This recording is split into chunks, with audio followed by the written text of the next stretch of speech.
बयनिफ्रायबो आंनि माखासे गोसोनि खोथाखौ आं बुंनो सानखादोंमोन दिनै नोंथांमोनहा सफैनो हानायनि थाखाय आङो हाजासे धन्यबाद होदों। मैया जोङो 7:30 जोंखौ जोबथेसालिनिफ्राय जोंखौ मुखुलि खालामदों। 7:30 मुखुलि खालामाखै, जोङो गासैबो जों गावबागाव माबाफोरखौ उन्दैफोरखौ सहि होजोबनानै जोङो 9:30 जोङो मुखुलि जादों। दा जोङो हाजासे हामबाय होयो जों दिनैहाय जोबथेसालियाव हाजासे जोंनि जिउखौ जोङो गारसोमनानै सेक्रिफाइस खालामबोनानै दिनै जोंनि बिदा फंबाय बिमा बिफा आंनि न'खरनि फेमिलिफोरखौ आं लोगो मोनफैसिनबाय। दिनै माखासे बर' लिडारफोरनि अनसुंथाइ बा बिसोरनि गोहो बोलोजों मावसोमनानै जोंखौ जोबथेसालिनिफ्राय दिनै उदां खालामबाय, हाजासे हामबाय होदों आङो। दा आङो जोबोद गोजोननाय मोन्दों न'आव सफैनानै। माखासे गोरबोनि खोथाखौबो आं बुंजोबनो हाया, बेबायदि जादों। गोसोनि साननायखौ आं माखासे बुंजोबनो हायैनि जाहोना बेनो, आं दिनै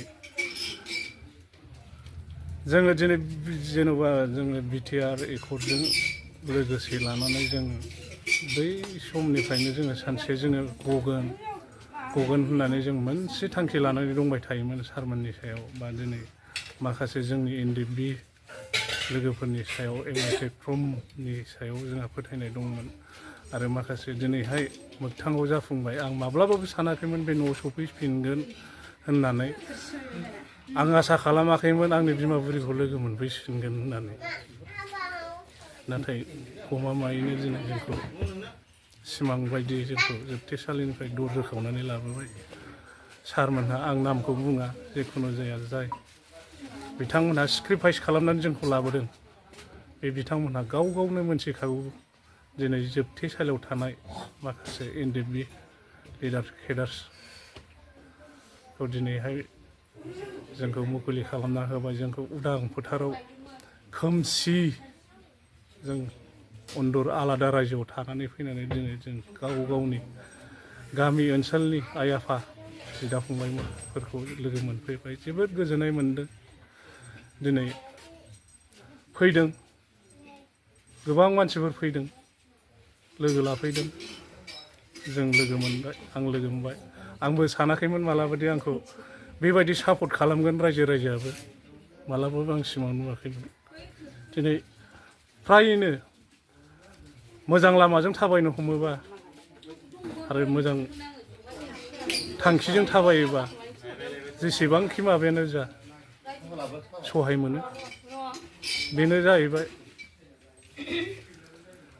जोंखौ दिनै गोबाव सम जोबथेसालियाव दंबाबो रायजो राजाया बावनानै थायाखै। जोंनि माखासे Ndfb लोगोफोर सेक्रिफाइस खालामग्रा, जों गासैजोंबो ज' जाजोबनानै जों मोनथाम मोनब्रै फेक्सननि दंमोनब्लाबो जोङो मोनसे समाव ज' फैनानै जोङो बिदा फंबायखौ जों सिनायलायबाय। जोंनि बिदा फंबाय Ndfbफ्रा दिनै बुजिबाय जों खौसे जानानै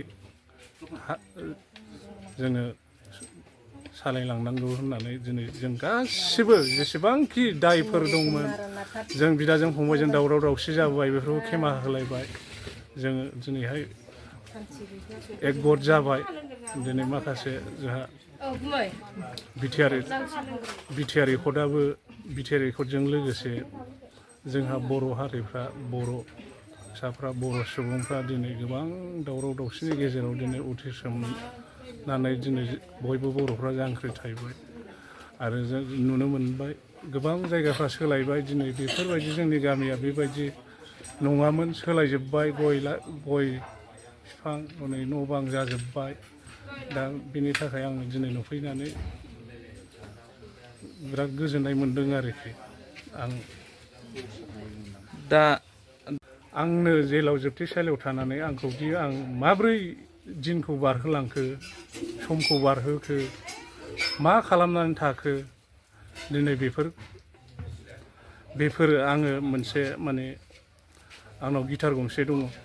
बे बे समखौ बारहोनो थाखाय आरो आङो खुगा मेथाइ खनो बे खुगा मेथाइ गिटार दामनानै आं समखौ बारहोलाङो बेनि गेजेराव जोङो गोबां सम बारहोलाङो जोङो दिनैहाय रावबो एखुदा जायाखै जोबथेसालियाव थाग्राफ्रा जोङो खौसेयैनो थादों खौसेयैनो जादों रावबो जों एना एनि जायाखै जों दिनै खौसेयैनो जोङो दिनै मैया जोङो 11 जन 12 जन गबोबाय दिनै माखासे जोंनि NDB लोगोफ्रा दिनै गबावगोन ओमफ्राय माखासे ओरै जोंनि लोगोफोर बिसनाथ सारियालियाव 3 दंबावो बे बिथांमोनहाबो नैबे क'क्राझारनि खामानिया जोबोबा बे बिथांमोनखौबो लायगासिनो दङ आं गोजोननाय मोनदों लोगो हमफैनाय हिसाबैहाय नाथाय जोङो पलिटिकेलनि बेलायाव जों मोनथिया पलिटिकेलनि जों बुहुद उन आरो जोंहा पलिटिकेलाव बुंनोबो जोंहा मोन्थाय गैया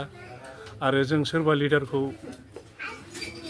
माबा मोनसे रावजों बुंनोबो जोंहा मोन्थाय गैया जों बर्तमान जोङो रावनिबो नङा जों गेजेरनि मानसि जोङो दा पलिटिकेल माखासे जों एसेबां गोथौआव जों हाबनो साना दा जोङो फैनानै न'खरनि परिबेसा जों बोरै न'खरनि समस्या बोरै दा जोंनि देहायाव बोरै दङ दा जोङो 10 बोसोर जोङो जेन'बा जों आर्मि पुलिसजों बुख्रुब जानानै जोंनि देहाया मोजां नङा आरो जोंनो आं बुंखायो जोंनो अननानै जुदि ट्रिटमेन्टनि थाखाय एसे होयोबा सरकारा गोजोननाय मोनगौमोन आरो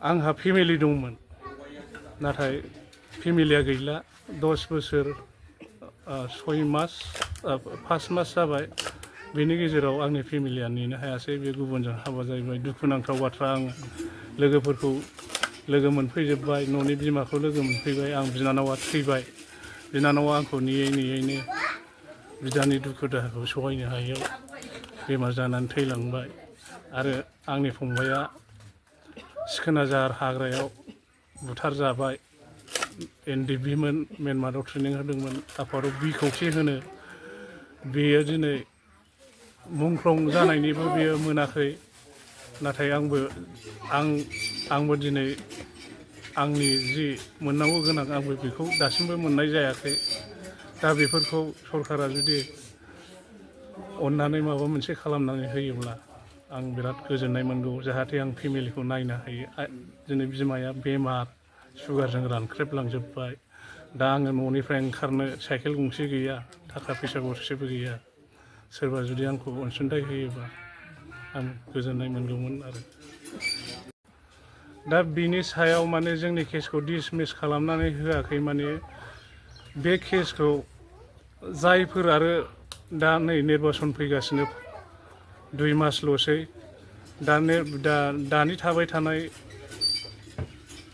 रुलिं गभर्नमेन्टआ जुदि नेक्स्टआव बा सोरबाया नेक्स्टआव जि सरकार फैया जोंनि केसखौ फोजोबनानै होनांगोन नङाब्ला जोङो बे केसनि थाखाय आरो जोङो मालाबा वारेन्ट सिखांगोन जों फैसा गैया कर्टआव थांनो हाया दा बेफोरनि थाखाय बुहुत झामेला जागोन वारेन्टआव जोंखौ हमनानै लांगोन नंखायनो जायखि सरकार फैया बे बिथांमोनहा जोंखौ नायनांगोन आं बेखौ खावलायो आरो